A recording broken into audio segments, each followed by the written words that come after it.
In May 1945, the guns finally fell silent across Europe. The collapse of the Nazi regime left behind an unrecognizable landscape of obliterated cities. The global cost of Hitler's failed pursuit of domination was staggering. 60 million people were killed worldwide, a toll that included the systematic industrial murder of 6 million European Jews.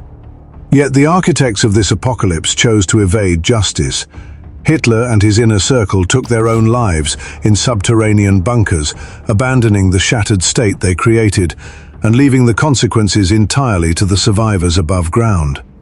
For those survivors, sheer logistics overtook ideology. 12 million ethnic German refugees flooded into cities that lacked water, gas, and electricity. The national currency collapsed entirely, leaving millions to rely on the black market to avoid starvation. In the middle of this absolute societal collapse, a phrase began to circulate among the population: 0 hour. It was a hopeful concept, the idea that the end of the war offered a complete and clean break from the horrors of the past. A blank slate is an illusion. You can destroy a nation's bridges and factories in a matter of hours, but you cannot instantly erase 12 years of deep, methodical, ideological indoctrination from the minds of the people who remain. The occupying Allied forces quickly recognized the depth of the problem. Physical reconstruction would be useless unless the population was entirely re-educated to think and act democratically. To break the society's deeply ingrained denial, the Allies relied on forced, aggressive confrontation. Local citizens from nearby Weimar were marched directly into the newly liberated Buchenwald concentration camp and made to stand mere feet from the crematorium ovens. This psychological exposure was mandated in everyday spaces. Cinema-goers were locked in and required to watch The Death Mills, a 20-minute film that laid bare the raw, undeniable horrors the Nazi regime had committed. The immediate reaction from many Germans was heavy resistance. The majority wanted to draw a line under the past, ignore the question of collective guilt, and simply be left in peace to scrape together a new life. Curing a mass delusion cannot begin with comfort. It demands an aggressive, deeply uncomfortable exposure to the physical evidence of a society's own complicity. International justice required a public stage.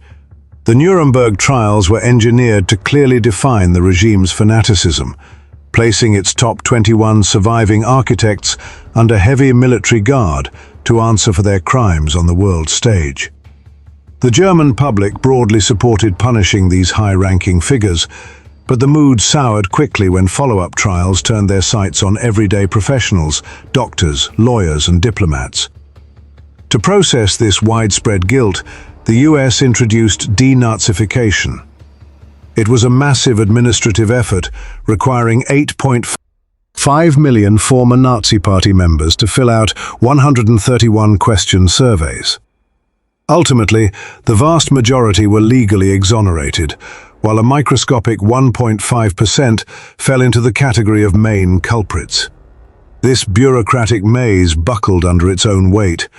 Millions of former functionaries and regime beneficiaries were able to quietly avoid scrutiny, slipping right back into influential careers within the new West German state. In the Soviet-occupied East, the purge took a different shape. The state fired 80% of its judges for their Nazi ties, but immediately replaced them with unqualified locals loyal to the socialist regime, trading one totalitarian system for another.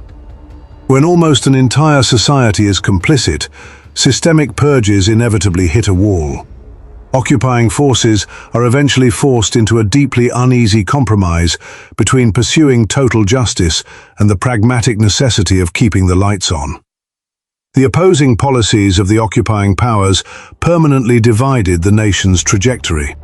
The East was stripped of its surviving industry to pay Soviet reparations, while the West was flooded with American loans and raw materials through the Marshall Plan. The resulting economic boom brought rapid, tangible recovery. Watching entire cities rise from the rubble naturally fostered a sense of early satisfaction and stability among the West German population. But economic stability is not the same as democratization.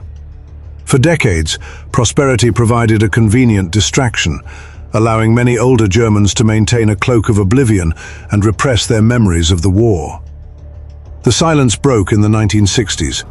A younger generation of Germans came of age and took to the streets, aggressively protesting and publicly interrogating the roles their own parents had played under Hitler.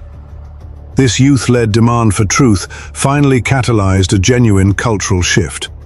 Backed by a free press and an independent judiciary, the population began to actively construct a democratic society, rather than just participating in one prescribed by a conquering army.